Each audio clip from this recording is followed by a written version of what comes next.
Hello students, BSc part second semester fourth के सभी विद्यार्थियों को बहुत बहुत बधाई। Congratulation to all students to promote in next class, that is BSc part third biology semester fifth. Semester fourth से semester fifth में आने के लिए आप सभी छात्रों को बधाई। इस कोरोना काल में सेकंड सेमेस्टर से थर्ड सेमेस्टर में और फोर्थ सेमेस्टर से फिफ्थ सेमेस्टर में आपको प्रमोशन मिला है। इस दौरान ऑनलाइन क्लासेस चलती रही। उसी कड़ी में इस साल भी जब तक कंडीशन ठीक नहीं हो जाती ये ऑनलाइन क्लासेस सुचारू चलेंगी। मैं डॉक्टर नीरज सैनी सह आचार्य के पद पर जूलॉजी डिपार्टमेंट में हूँ, आरआर कॉलेज अलवर राजस्थान में। बीएससी सेमेस्टर फिफ्थ की सिलेबस की हम बात कर लेते हैं। आज एक जनरल हम आइडिया लेंगे क्या सिलेबस है और किस सब्जेक्ट में हमें क्या पढ़ना है। सब्जेक्ट जूलॉजी की बात करें, मैं एसोसिएट प्रोफेसर जूलॉजी में हूँ इसलिए जूलॉजी की बात करूँगा। इस जूलॉजी सब्जेक्ट में आपके दो पेपर हैं। पेपर फर्स्ट कोऑर्डिनेट्स कहलाता है और पेपर सेकंड डेवलपमेंटल बायोलॉजी कहलाता है। पेपर फर्स्ट जो कोऑर्डिनेट्स है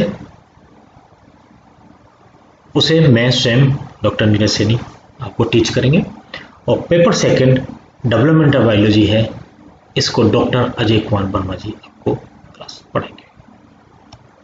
हमारी जितनी भी ऑनलाइन क्लासेस हो रही हैं, गत सेमेस्टर में भी आपको जानकारी मिली होगी, इस सेमेस्टर में भी आपका व्हाट्सएप ग्रुप बन चुके हैं और हमारे डिपार्टमेंट का एक यूट्यूब चैनल है जो कि हमारे ईमेल आईडी है उसकी जूलॉजी डिपार्टमेंट आरआर कॉलेज और यूट्यूब पे है।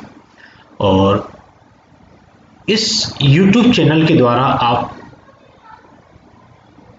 इस सभी वीडियो को देख सकते हैं, स्टडी कर सकते हैं और इस यूट्यूब चैनल को आप सब्सक्राइब कर लें और जितने भी वीडियो हैं वो आप यहाँ देख सकते हैं। अब बात करते हैं हम सिलेबस की। कोऑर्डिनेट्स जो पेपर मैं पढ़ाऊंगा, पेपर का नाम है कोऑर्डिनेट, फर्स्ट पेपर कोऑर्डिनेट्स, ठीक है। एंड सेमेस्टर एग्जाम जिसे SEE बोलते हैं, सेमेस्टर एंड एग्जामिनेशन जो फाइनल लग जाएगा, इसमें 10 क्वेश्चन आएंगे। ये 5 यूनिट में डिवाइड है और 2 क्वेश्चन प्रत्येक यूनिट में से होंगे। इस प्रकार 5 क्वेश्चंस का आंसर आपको देने हैं और प्रत्येक एक यूनिट में से 2 क्वेश्चन आएंगे। 5 यूनिट है इसलिए 10 क्वेश्चन होंगे और प्रत्येक यूनिट से एक क्वेश्चन करते हुए 5 क्वेश्चंस के आपको जवाब देने हैं। इस प्रकार से आपको पेपर अटेम्प्ट करना है। यूनिट फर्स्ट की जब हम बात करते हैं तो इस यूनिट फर्स्ट में क्लासिफिकेशन है और करेक्टर्स हैं फाइलम कोऑर्डिनेटा की। कोऑर्डिनेटा फाइलम है, उसके क्या करेक्टर्स हैं और क्लासिफिकेशन है, इसके बारे में सबसे पहले हम जानेंगे। विशेष बात यह है कि इस आपके सिलेबस में एक्सटिंक्ट फॉर्म नहीं रखी गई है, केवल लिविंग ऑर्गेनिज्म की क्लासिफिकेशन अपन पढ़ेंगे। एक्सटिंक्ट फॉर्म के बारे में यहाँ अध्ययन को नहीं करना है। कंपटीशन पर्पज में अध्ययन किया जा सकता है लेकिन हमारे सिलेबस में जितने भी क्लासिफिकेशन हम करेंगे कोऑर्डिनेटा के वो अप टू ऑर्डर तक करेंगे, ऑर्डर तक, ठीक है ना। ये हायरार्की है कि फाइलम होता है, क्लास होती है, फिर ऑर्डर होता है, लेकिन जब मेमल्स का क्लासिफिकेशन करेंगे तो वो सब क्लास तक करेंगे। दूसरा पॉइंट आता है इसमें habitat and saline features of kin किन के देखने, हार्डमोनिया के, ब्रेंकियोस्टोमा के और पेट्रोमेसी, इन 3 एनिमल्स के बारे में ये जानकारी हमें करनी है। डिटेल स्टडी नहीं है लेकिन ब्रीफ स्टडी जरूर है। तीसरा पॉइंट है एसिडियन टेडपोल लार्वा और उसकी मेटामॉर्फोसिस, कायांतरण किस प्रकार से, उसका क्या लार्वा है, उसका कायांतरण किस प्रकार से, एक टॉपिक है। और एक टॉपिक है फोर्थ एमोसिट लार्वा। ये 4 टॉपिकों में हमें डिटेल में इस यूनिट में पढ़ना है। जब सेकेंड यूनिट की बात करते हैं तो कंपैरेटिव एनाटॉमी होती है। कंपैरेटिव एनाटॉमी इस कोऑर्डिनेट्स में हमें पढ़नी है और विद स्पेशल रेफरेंस टू ये 5 एनिमल हैं, स्कोलिडोन, फ्रॉग, वेरेनस, कोलंबा और रेबिट। स्कोलिडन एक प्रकार से फिश में, पाइसेस ग्रुप में, फ्रॉग एम्फीबियम में, वेरेनस रेप्टिलिया में, कोलंबा एविज में और रेबिट मैमल्स में। ये 5 मेजर जो ग्रुप हैं वर्टिब्रेट्स के, इन 5 मेजर ग्रुप के विभिन्न प्रकार की एनाटॉमी को हम कंपैरेटिव एनाटॉमी ग्रुप में पढ़ेंगे। और ये यूनिट 2nd, 3rd और 4th में ये पूरी कंपैरेटिव स्टडी जो जितने भी सिस्टम में एनाटॉमी के, उनको 3 यूनिटों में बराबर डिवाइड किया गया। तो 2nd यूनिट में हमें स्टडी करनी पड़ेगी इंटेगुमेंट की। पहला पॉइंट इंटेगुमेंट, जिसमें skin structure and development of placoid scales आ जाएंगे, फीदर्स आ जाएंगे एंड हेयर्स के बारे में, इनके बारे में हम अध्ययन करेंगे। सेकंड पॉइंट है basic plan of vertebrate endoskeleton, endoskeleton अंत्य कंकाल के बारे में हम पढ़ेंगे।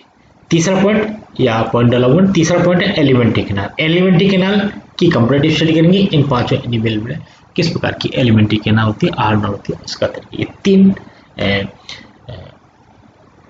तीन सिस्टम यहाँ इस यूनिट 2nd में दिए हुए हैं। जब यूनिट 3rd की हम बात करते हैं तो यहाँ भी कंपैरेटिव एनाटॉमी करनी है, वही स्कोलिडन, फ्रॉग, वेरेनस, कोलंबा और रेबिट के लिए। लेकिन यहाँ 2 सिस्टम हमने दिए हैं। पहला सिस्टम है origin and evolution of heart and aortic arches का कंपैरिजन करना है विभिन्न एनिमल्स में, और दूसरा है रेस्पिरेटरी सिस्टम, श्वसन तंत्र के श्वसन तंत्र इन 5 एनिमल में किस प्रकार से क्या है। यह विशेष ध्यान देने योग्य बात है कि कंपैरेटिव एनाटॉमी है, इनकी डिटेल स्टडी ना करके इनके आपस में क्या कंपैरिजन है, क्या डिफरेंसेस है, उनके बारे में हमें अध्ययन करना है, जानकारी लेनी है। इसी प्रकार 4th यूनिट है इन्हीं 5 एनिमल्स के साथ ही स्कोलिडन, फ्रॉग और वेरेनस और कोलंबा और रेबिट की कंपैरेटिव एनाटॉमी में कौन कौन से 2 सिस्टम लिए गए हैं। पहला सिस्टम लिया गया ब्रेन और दूसरा यूरोनिचनाइटर सिस्टम। इस प्रकार से कंपैरेटिव एनाटॉमी को ये 3 यूनिट में डिवाइड किया गया है। 2nd यूनिट में 3 सिस्टम है, 3rd यूनिट में 2 सिस्टम है और 4th यूनिट में ये 2 सिस्टम है। इन 7 सिस्टम के अंतर्गत ये कंपैरेटिव एनाटॉमी का अध्ययन हमें करना है और ये 3 यूनिट आपस में कवर करता है। अब बात करते हैं यूनिट 5th, 5वीं यूनिट। इस 5वीं यूनिट में ये 5 टॉपिक दिए गए हैं, प्रत्येक ग्रुप के एक टॉपिक है, जिसे Pisces group, super class Pisces, fishes का जो ग्रुप है जिसे पाइसेस बोलते हैं। इसके अंतर्गत हम बात करेंगे टाइप्स ऑफ स्केल्स की एंड फिन्स की, कि किस प्रकार के टाइप्स और स्केल्स के प्रकार क्या है इनके बारे में, फिशेस का माइग्रेशन किस प्रकार से होता है और पेरेंटल केयर किस प्रकार से है फिशेस में। ये 3 टॉपिक पाइसेस ग्रुप से हमें पढ़ने हैं। एम्फीबिया ग्रुप से पेरेंटल केयर एम्फीबिया में, ये पेरेंटल केयर फिशेज में भी है और एक पेरेंटल केयर एम्फीबिया, इन दोनों ग्रुप में पेरेंटल केयर मिलती है, इनके बारे में हम पढ़ेंगे। रेप्टिलिया ग्रुप के अंतर्गत केवल एक ही टॉपिक है poisonous and non poisonous snacks के बारे में, कौन कौन से किस प्रकार से इनका डिफरेंस होता है, क्या चार्ट है पॉइजनस नॉन पॉइजनस के, इसके बारे में हम अध्ययन करेंगे। चौथा ग्रुप है एविज पक्षी वर्ग, जिसमें उनके फ्लाइट एडेप्टेशन, उड्डयन अनुकूलन किस प्रकार से है और उनका माइग्रेशन किस प्रकार से होता है, किस प्रकार से पक्षी माइग्रेट करते हैं, इन 2 टॉपिक के बारे में एविज के अंतर्गत हम पढ़ेंगे। 5वां ग्रुप है मैमल्स, जिसमें डेंटिशन के बारे में हम पढ़ेंगे। डेंटिशन मतलब दंत विन्यास के बारे में, इसका दंत विन्यास के ये 1, 2, 3, 4, 5 ये 5 क्लासेस के कुल मिला के 1, 2, 3, 4, 5, 6, 7, 8 टॉपिक है, शॉर्ट है 8 टॉपिक है। इन 8 टॉपिक में ये पूरी यूनिट कवर होती है। यदि हम इस यूनिट को मैं हमेशा सभी स्टूडेंट्स को आग्रह करता हूँ कि इस यूनिट को कंप्लीट करके चलें। छोटी यूनिट है और बड़ी आसानी से याद हो जाती है और ये सभी यूनिटों से ज़्यादा बेटर रहती है। इस यूनिट को कंप्लीट कर लें, कोई भी टॉपिक नहीं छोड़ें, बाकी का यूनिट पे आप जो भी है सेलेक्ट कर सकते हैं। ठीक है, तो ये 5th यूनिट को आप कंप्लीट करें और यहाँ आप क्वेश्चन पूरा कंप्लीट कर सकते हैं। ठीक है, ये पूरा सिलेबस है कोऑर्डिनेट्स का, ज़्यादा कठिन नहीं है, इजी है। आप अभी से अध्ययन करेंगे तो यहाँ आज इस वीडियो में केवल आपको सिलेबस की जानकारी दी गई है।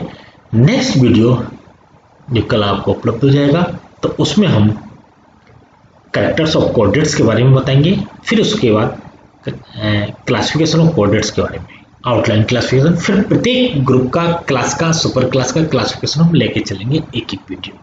ठीक है, जहाँ तक मैं समझता हूँ ये आपको क्लियर हो गया होगा, समझ में आ गया होगा। आज इतना ही, ओके, थैंक यू।